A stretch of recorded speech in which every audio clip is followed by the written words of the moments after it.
One of the most common things people do when they have back pain is start stretching. It feels like the obvious solution. If something feels tight, you stretch it.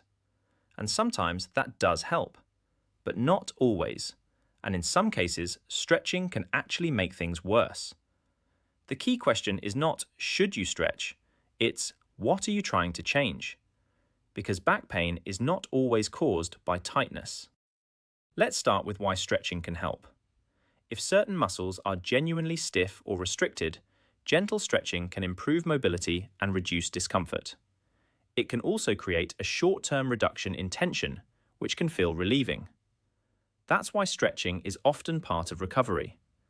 But here's where people go wrong. They assume that tightness always means something needs to be stretched. In reality, that feeling of tightness is often the body becoming protective. Muscles tighten to support and stabilize an irritated area. In that situation, aggressively stretching into that tension can increase irritation rather than reduce it. Another issue is stretching without control. People often push into end range, hold for long periods, or repeat stretches frequently throughout the day. If the tissue is already sensitive, this can act as a repeated stress rather than a solution. There's also the problem of stretching the wrong thing. Back pain is not always coming from the area that feels tight. You might feel tension in the lower back, but the issue could be related to how the hips are moving or how load is being managed overall. Stretching the painful area alone doesn't always address the underlying problem. In many cases, what the body actually needs is not more flexibility. It needs more control and strength.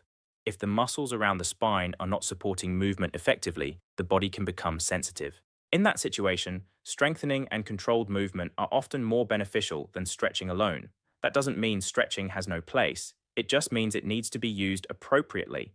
A good way to think about it is this: if a stretch feels relieving during and after and doesn't increase symptoms later, it's probably helpful.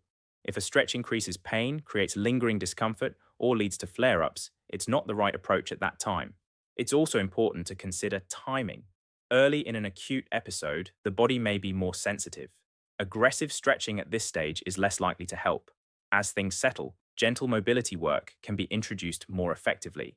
The goal is not to eliminate stretching, it's to use it in the right context.